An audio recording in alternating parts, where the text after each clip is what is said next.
Hey everyone, Harris O'Malley from DrNerdLove.com. There's been an embarrassment of riches to talk about recently, and in fact they all kind of tie together in a wow, this is both and revealing kind of way. The first were the people who were commenting about how Jason Momoa has started getting a dad bod because he's between projects and isn't trying to maintain a literally impossible lifestyle and workout regimen. The second is Chris Morgan, who went viral after having been filmed while having an epic screaming meltdown in a Long Island bagel shop over, I you not, being short. Women to say, oh, you're 5 feet on dating sites? You should be dead? That's okay? Who said that to you here? Nobody. Women in general have said it on dating sites. No, for real. He goes off completely unprompted about how some theoretical woman, who incidentally wasn't at that Bagel Boss, made derogatory comments about his height, and now he's just raging at several random people and trying to pick fights with strangers. Shut your mouth. You're not God or my father or my boss. This, incidentally, is one of the few times that you actually can use a meme in real life. Sir, this is a Brugger's? As it happens, this may actually have been as much content as conflict. Turns out that Morgan had, emphasis on the past tense, a YouTube channel that was nothing but videos of him being almost absurdly racist and screaming at people for various perceived slights and insults, especially around his height. How can you sit here and make fun of somebody and then all of a sudden you're sorry? You're not sorry, dude. Go to police station. I'm gonna call the police. I'm gonna call the police. And I'm gonna make another fucking video of it when they get here right now. You could be forgiven for wondering how much of this is because he's a couple bagels short of a dozen, or if he's going for that tall outrage dollar that YouTube is so good at promoting. Also, he filmed all of his videos vertically, so he's clearly history's greatest monster. Of course, the internet being the internet, plenty of folks decided to start making with the short jokes, which, you know, doesn't really help. Especially since the issue isn't that he's short, it's that apparently he took the Pottermore quiz and discovered that his Patronus is Joe Pesci in Goodfellas. Now, as much as it's tempting to just dunk on this guy, I'm just gonna let that one go. The screaming about height does tie into the body shaming of Jason Momoa in a very particular way. It's another example of toxic masculinity ruining the party yet again. This is the belief that men are supposed to fit into an incredibly small and restrictive box. And people who don't fit into that very narrow description of what it means to be a man are made to feel like they're defective or flawed. And a lot of times, men who feel excluded by the supposedly traditional and restrictive ideas of what it means to be a man frequently overcompensate in other ways, especially with anger and violence. Dude, you wanna step outside?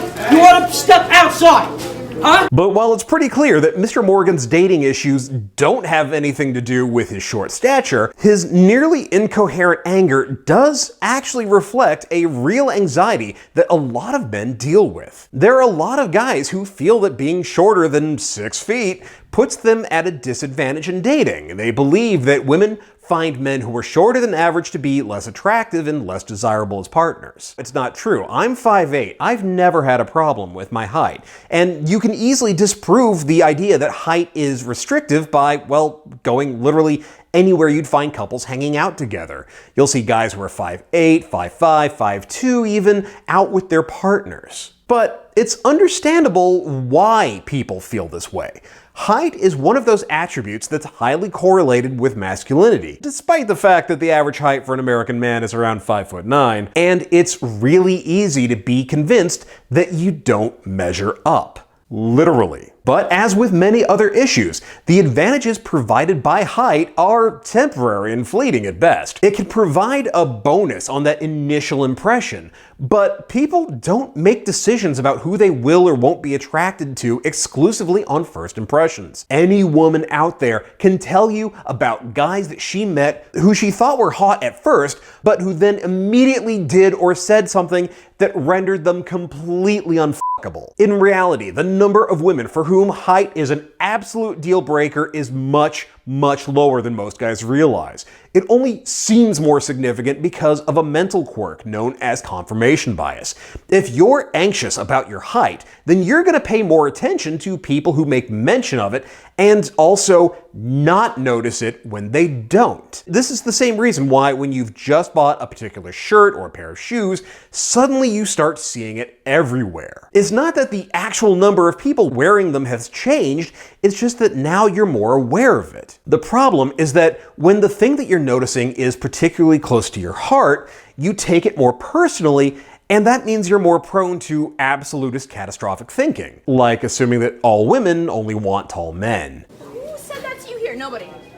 Women in general have said it on dating sites. You think I'm making that up? Now, to be fair, there are women out there who have an exclusive preference for taller guys. It won't take you more than a couple of seconds on Tinder or OkCupid or Bumble to find a random profile where a woman says that she only dates guys who are 6 feet tall or taller, which, hey, you know, that's her call. But honestly, it's not manifestly different from guys who put no fat chicks or other exclusionary phrases in their profile. The only real difference is that it's excluding you. And honestly, that's something to think about. If you're getting upset when women won't consider you as a prospective partner, it could do you some good to think of all the women that you've written off and why. The truth is that when it comes to what they want in a man, women tend to prioritize for things like intelligence and ambition, a sense of humor, warmth, and kindness over height. Looks matter too, but as I've said before, your looks have far more to do with your presentation and your grooming than your bone structure and facial symmetry. Much like hair color or accent, height is one of those factors that's a value add, but something that's far often more flexible than a lot of people give credit for. Unless you really think that Robert Downey Jr., Tom Cruise, Donald Glover, or Bruno Mars have issues with women thinking that, oh, they'd be cute, but they're just too short. Yes, these are celebrities. They have other desirable traits, which is entirely the point. Dating is about what you bring to the table, and people often decide that what they like about you overrides their ideas about their type. And honestly, one of the harsh truths is that despite an entire industry of snake oil and bullshit and insanely risky and painful surgery, your height is something you're stuck with. So if you're someone who won't be playing center for the NBA anytime soon, you want to learn how to work with it and work around it. The key to this is understanding why height is attractive. It's not the height itself so much as what we associate with being tall. The emotions more than the numbers. For example, one of the reasons why some women like dating men who are taller than they are is because it makes them feel more feminine. This is especially true of women who are taller than average. They're as likely to get taunted and teased for being too tall and thus insufficiently girly. You know, in case you ever wanted an example about how toxic ideas about manhood affect women too. But just as importantly, we tend to equate height with things like confidence, self-assuredness, status, value. But those qualities aren't exclusive to the tall. They're things that you can develop yourself. After all, the most attractive attributes in men are confidence and fun. And confident, high-value men don't go around complaining about their height. They recognize all the things that are awesome about them and focus on that instead. Straight talk. Part of the problem that shorter guys have is that they are more concerned with how tall they are than literally anybody else is. Someone who's preoccupied with their height and what that means and whether or not it means someone's gonna be attracted to them or not is radiating insecurity, which is the anti-sex equation. It puts you into a negative feedback loop. You're radiating anger and bitterness and a lack of confidence, which turns women off. Then you blame your lack of success on your height, which makes you angrier and more bitter. And so the cycle continues. Why is it okay for women to say, oh, you're 5 feet on dating sites? You should be dead? This is why you need to stop being so concerned with your actual height. I realize that this is easier said than done. It's like being told that, hey, flying is easy, all you have to do is throw yourself at the ground and miss. But the more hung up you are on your height, the more that you're missing out on opportunities that you would recognize if you weren't so busy being angry about it. And notice very carefully that I said your actual height. That's because you don't want to worry about how many inches you have. You want to focus on how you make people feel. The truth is that a lot of times our impression of people has more influence on how we feel about them than the reality does. So if you aren't as tall as you would like to be and you'd like to have more social success, start by developing your presence. People who have presence tend to appear taller than they actually are. They loom larger in our minds, they feel more important and more influential, and as a result, we tend to think of them as being taller than they are in reality. Part of this is a matter of how you use your body and your body language. You want to be willing to take up space. Not so much that you look like you're trying to play goalie at the World Cup, but simply standing up straight with your chest open and your shoulders back. Mind you, not like you're standing at attention, just that you're unafraid to claim the space that you occupy.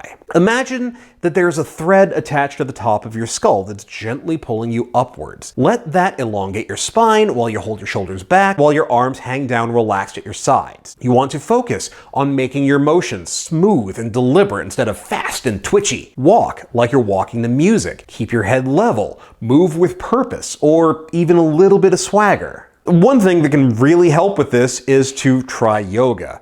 Not only is this good for fixing your posture and increasing your awareness of your body, but it can also help you stop slouching, and that may actually add an inch to your effective height. You also want to learn to develop that quiet intensity that signals true confidence and authority. Like I said in my episode on charisma and personal magnetism, most people are preoccupied with wanting to be liked. They're afraid to assert themselves or to take ownership of their feelings. As a result, they tend to be wishy-washy and indecisive and overly concerned with what other people think. And a lot of times, people who are insecure will overcompensate by mistaking things like volume and aggression for confidence and intensity. Bagel Dude isn't coming off as dominant and alpha. He's coming off as a guy who is deeply insecure and trying to make up for it with bluster and noise. And it works about as well. You shut up too. Just shut the up. Go ahead and attack me. Finish him. Oh my god. Fatality. I just want bagels. Victory.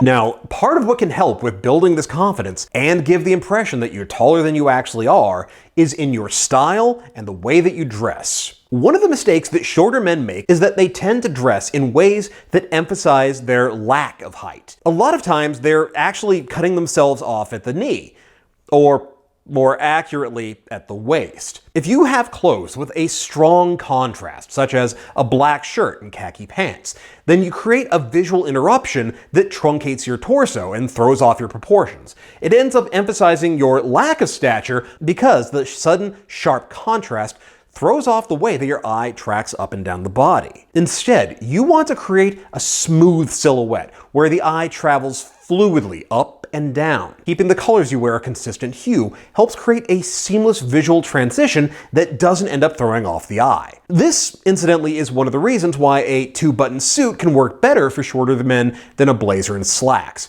Keeping things the same color and material creates a better, smoother look. But you also want to make sure that your clothes flatter your size and fit properly. For example, coats with a broad lapel, especially something double-breasted, draws the eye across rather than up and down. Baggy clothes just make you look like you got shrunk in the wash. On the other hand, a shirt that hugs your torso and arm, with sleeves that stop either just at the bones of your wrist or in the middle of your bicep help keep you from looking like you're getting lost in your own clothing. Similarly, a slim pair of pants with a straight or tapered leg helps create that feeling of height. It encourages the eye to travel instead of shortening your limbs. Just make sure that you have as minimal of a break as possible in your pants. You don't want them to look like they're pooling at the ankles.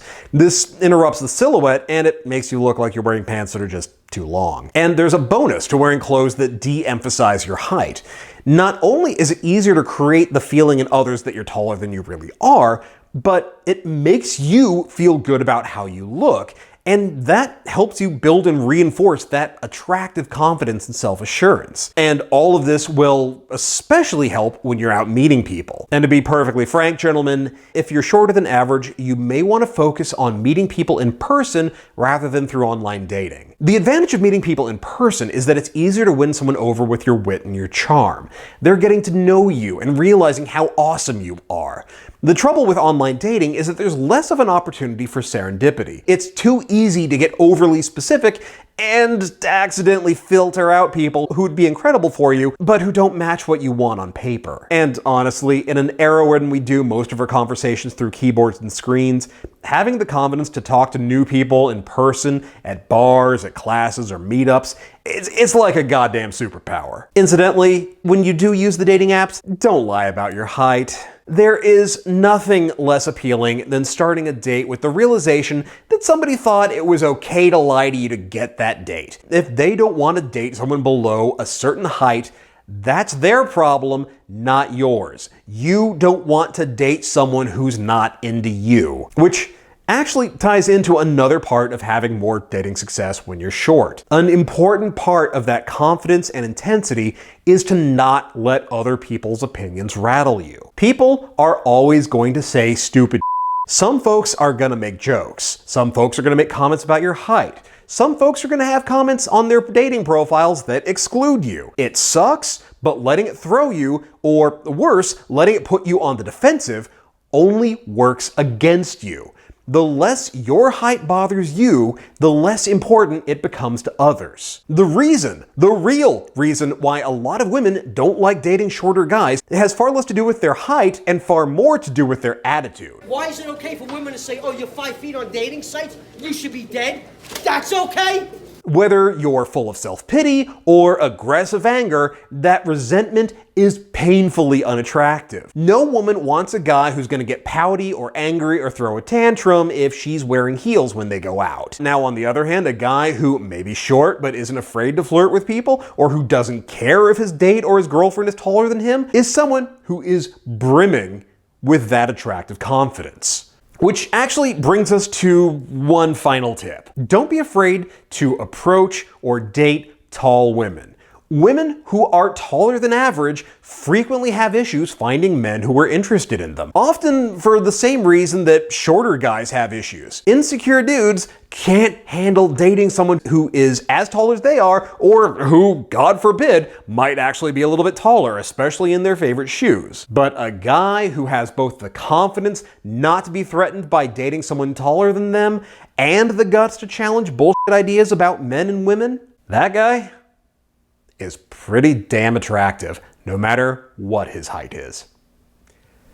Hey, thanks for checking out my latest video. So, you've heard from me, now I want to hear from you, especially if you're someone who dates men. What is the most important quality that attracts you to a person and makes you want to date them? Share your thoughts in the comments below. If you have a short dating question that you'd like to have featured in a future episode, then you can call it in to 512-522-6513 and leave a voicemail, or you can record it on your end and send it to doc@drnerdlove.com with "for YouTube" in the subject header. And since we're talking about leveling up your charisma and your confidence, if you want a head start on grinding out those social skills and taking a level and being a sexy badass, then check out my book, New Game Plus, The Geek's Guide to Love, Sex, and Dating. This is the A to Z instruction manual that we all wish we had gotten when we first started dating. It takes the mystery out of attraction and teaches you everything you've always wanted to know about meeting and dating incredible women, but were afraid to ask. Links to buy it are in the show notes, so go check it out. And if you do check it out, or any of my other books for that matter, be sure to rate and review it on Amazon and Goodreads. It's a huge huge help. Meanwhile, if you're digging the series, then you know what to do. Hit that thumbs up, share it with all your friends, like, share, subscribe, ring the bell for notifications. We do this every time. You know how YouTube works. But if you are really enjoying these videos, and I mean really enjoying them, if you feel like you're getting a lot out of it, you're finding that it's really helping you, and you want to support the channel and in the process fund some awesome new projects, consider becoming a patron at patreon.com/DrNerdLove. Even $1 is a huge help, but at $3 a month or more, you get access to some excellent patron-only content. Meanwhile, follow me on Twitter at @DrNerdLove. Join the Facebook page at facebook.com/DrNerdLove to keep up with all the latest news. And as always, hit that logo to subscribe, check out my other videos, and I will see you here next time with more about love, sex, and dating. Later.